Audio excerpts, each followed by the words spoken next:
Hey guys, welcome to my channel. This is a bit different than you're used to seeing me. You're either used to seeing me online on Twitter or Telegram or Facebook or one of those social medias, or on Lauren and I's podcast, No Malarkey, on her channel. Well, I thought why not just make my own channel, see where I go with this, because right now, and sort of the reason it's taken me so long to even upload is I just didn't know what I wanted to do with this channel. I still don't know what I want to do with this channel, but I want to kind of like talk about life and current events and similar things that I usually talk to, but maybe in a different format a bit. So what sort of propelled me today to get on video and actually start this YouTube channel was just all the news that's going to be happening in Quebec. It's almost like a 180 for me, for Quebec to be possibly announcing tonight that curfew is back. And that's one of the reasons I left Quebec. As many of you guys probably know my story, but if you don't, I'm going to retell it a little bit. So I lived in Quebec. I was not an internet person whatsoever. Didn't really have a presence online besides, the basic stuff of, 20-something-year-old, going to university, etc. So when everything hit, I was at the end of my university career. Everything upended my life. What I was supposed to be doing right now is so different than what I am doing, and it was all because of what we were going on in the world. And I was just not really interested in really having much of a online footprint necessarily. It wasn't something I really even knew much about because I was so focused in my studies in school and my future career, doing things in agriculture and agriculture business.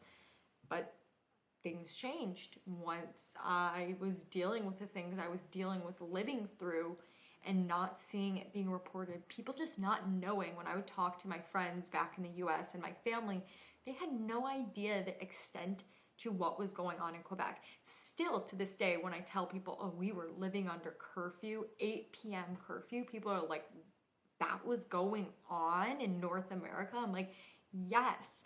So that's kind of what brought me to Twitter and writing for Westphalian Times and, being a little more open, being online, because I wanted to show what was going on. There was no coverage of what was going on, and that sort of is what brought me attention.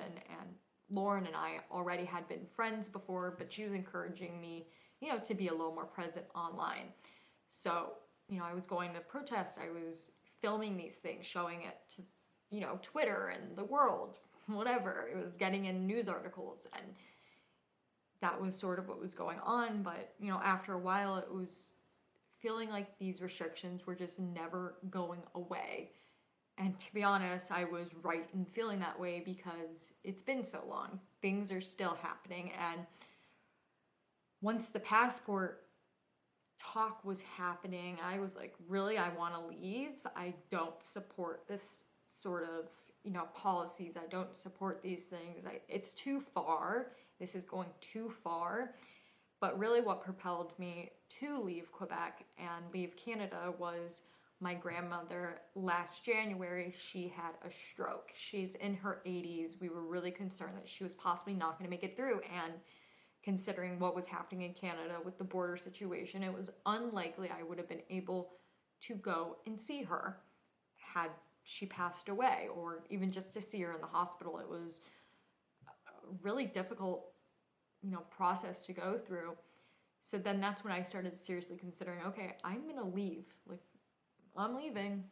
This is when, my mom started going to look for places for me to possibly live, and I was like, I'm leaving Quebec. This is it. I have a somewhat idea of a date, which was like summer or sometime in summer when my lease ends.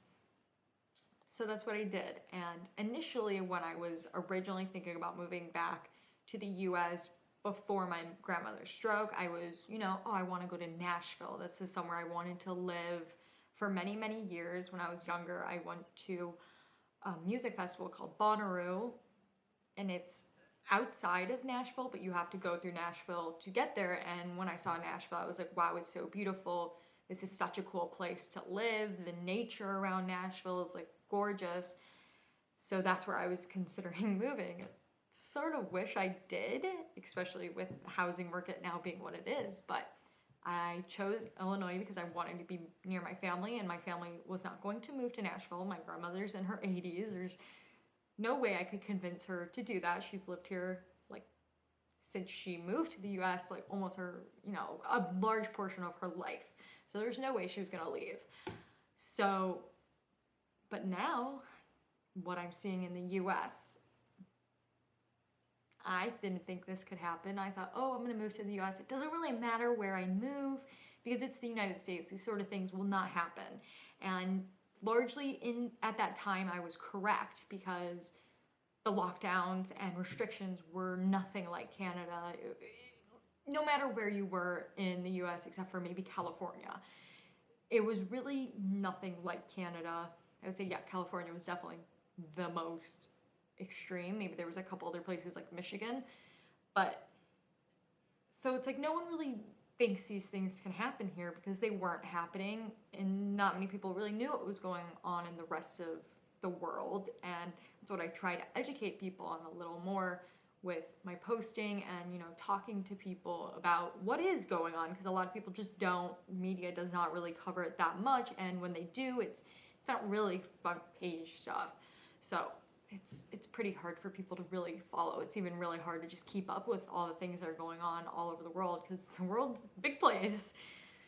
But so, like many of you guys know, if you guys follow me, Illinois, well, specifically Chicago, has a passport system coming into place on January 3rd as well, similar to that of New York City, or similar to that to many or almost everywhere in Canada. I can't even think of one place that doesn't have it right now. There must be, but I don't think there is. So, came to Chicago. Wasn't too surprised. It's a city, all of the big blue cities have them at this point. But then, started moving into the suburbs. I don't live in these suburbs that it's moving to, but the fact that it's moving into the suburbs is definitely scary. I'm not sure if there's anywhere else in the US currently where you have passport systems implemented in suburbs. So Cook County, I think it was last week, announced that they're going to be following Chicago and doing the same exact type of passport system. Starts on January 3rd as well, for children as well. Not many exemptions. Doesn't affect me. I don't live there.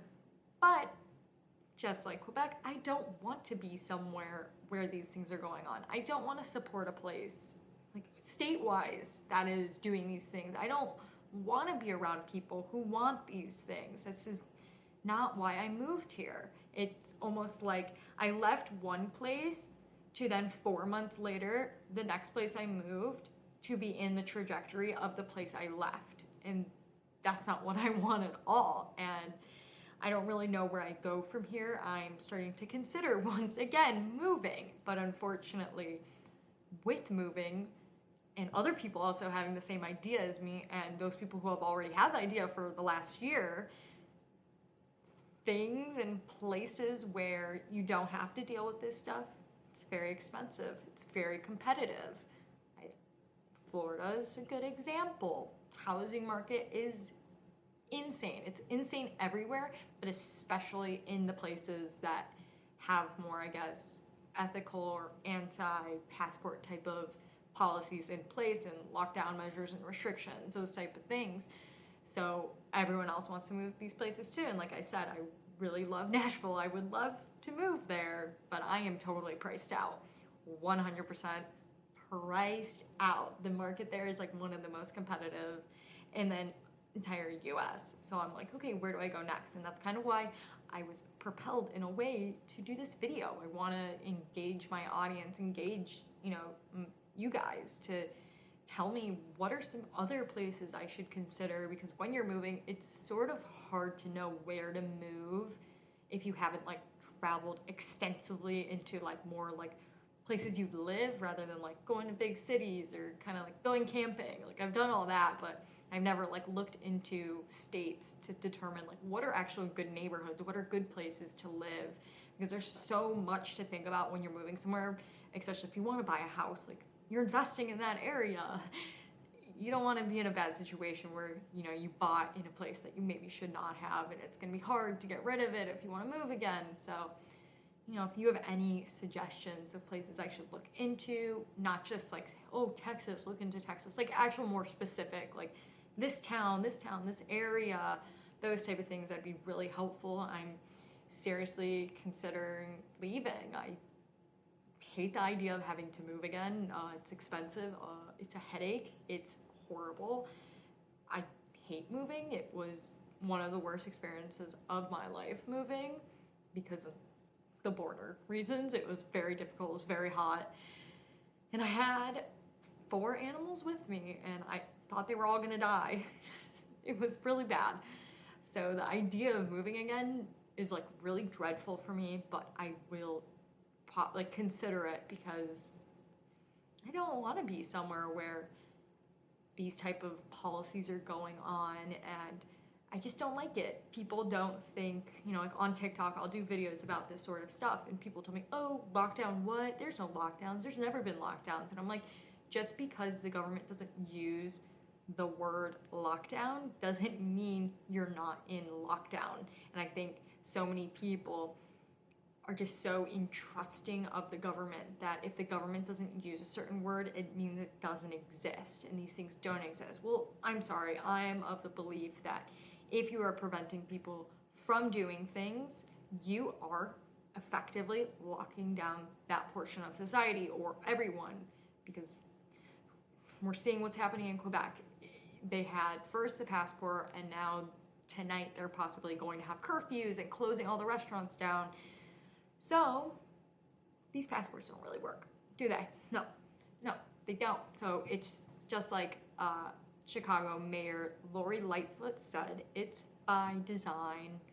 It's to punish you, and the only way to get out of it is for people to do what the government wants you to do, and I just am totally against that. And Chicago's a really beautiful city, but I can't support Chicago. I don't go to the city. It's far from where I live, so that's another reason I don't go, and the crime is definitely not ideal, but you know, I have very fond memories of Chicago when I was a kid. It's probably, to me, one of the more beautiful cities in the United States compared to like New York and LA. Like New York's very beautiful, but there is something like very clean about Chicago, a little less clean since the new mayor, but that's besides the point. And I just wanted to come on here, have a little chit chat, just put a video up, for crying out loud.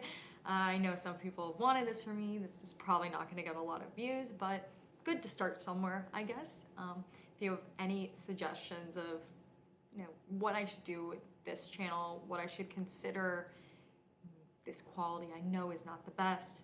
Don't know that much about this stuff. I'm a newbie. So if you have suggestions on that, that would be helpful. And really, I'm serious about giving me suggestions of places to move.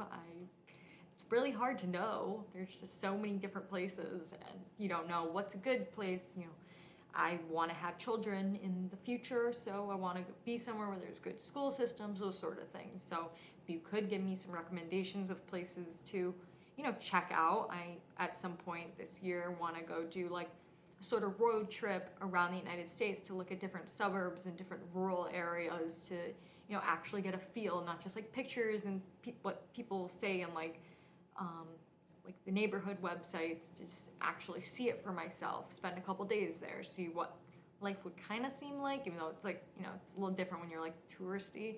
But yeah, I would really appreciate it. Thank you guys for watching. I hope you enjoyed this video and enjoy my future content. You can follow me on Twitter, TikTok, Facebook, Telegram, Gettr as well. I don't know if I'm thinking about or forgetting something else. Instagram, I don't know if I said that. I'm at the Marie Oaks everywhere there, and I hope you enjoyed this video. Bye guys.